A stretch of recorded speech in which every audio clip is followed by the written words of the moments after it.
Welcome back, survivors. We're back in the desert of the post-apocalyptic world, where giant insects and spiders now reign. And just like every other day, we must fight and scavenge to find what's necessary for survival. You're on my channel, Geno DP Trace. If you like my work, support its growth by giving it a like and subscribing. Today we're back with more gameplay fun. Plus, I've got another episode of the Papaya story for you while we play. As I've already told you, there's this guy the first know, named Igor. He works as an assistant for 3 scientists at the Nasal Observatory. As I mentioned, they are completely clumsy. There's Papaya, the absent-minded leader, Banani, a real mess, and Ravioli, who only thinks about eating. Igor tells me every time about the disasters his bosses have caused.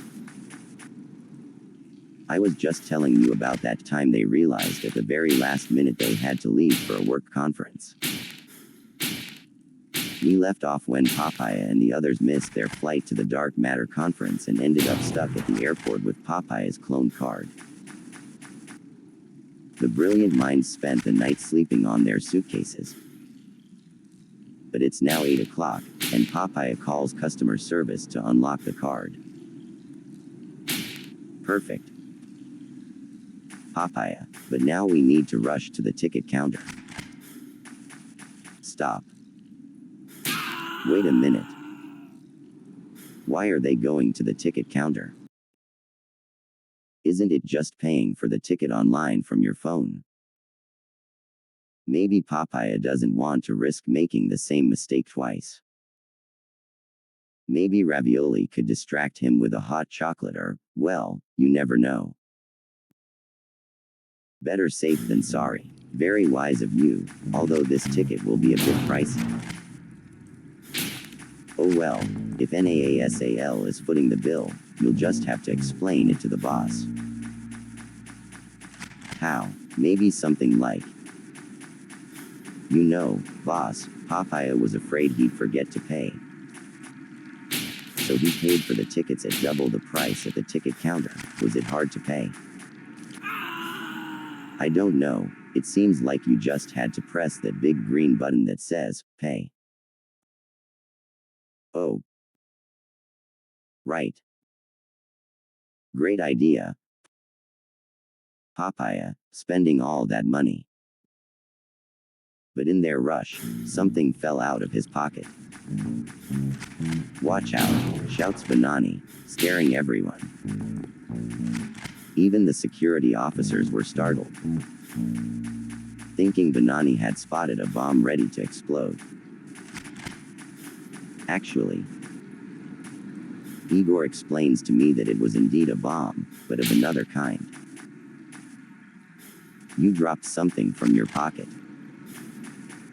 Calm down, Banani, it's not the wallet, nor the passport, and certainly not the ticket which, as the assistant points out, we don't have.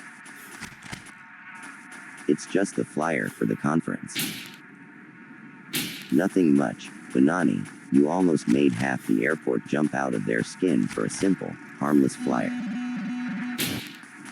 Simple, yes, but harmless. That remains to be seen, because the bomb is about to go off.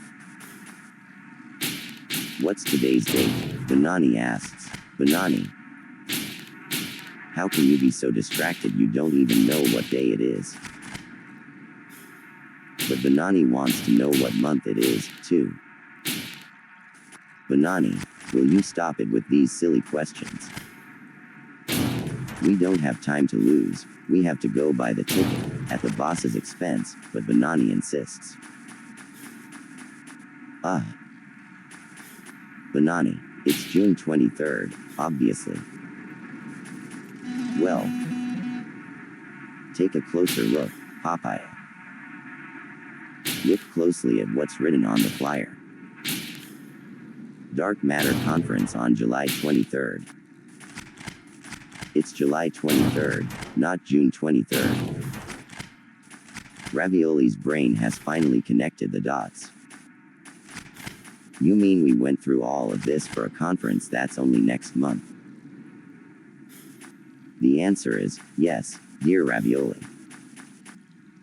You've broken your suitcases, fallen down the stairs, been dragged on the pavement by your suspenders by a runaway taxi, fallen onto the bus, almost got arrested for entering a restricted area, had your card cloned, dined on chocolate and chips, slept on your own luggage, and had your worldview shattered by a book soaked in moldy coffee.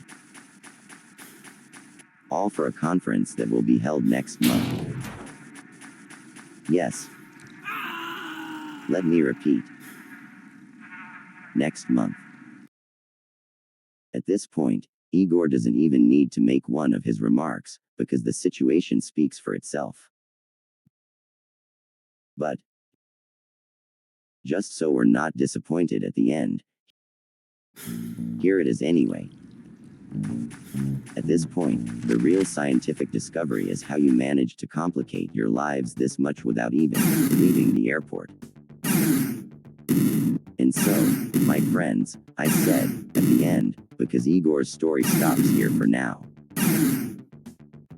But there are still plenty of other stories Igor wants to tell us, so come back soon, you won't be disappointed. Hey. Igor always has me in stitches with his stories. And those scientists, they leave me speechless. If you like the story I told you, friends, you can discover plenty more at SaveBlog. Simply head over to saveblog.com.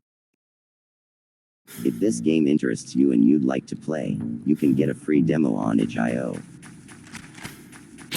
Find the link in the video description.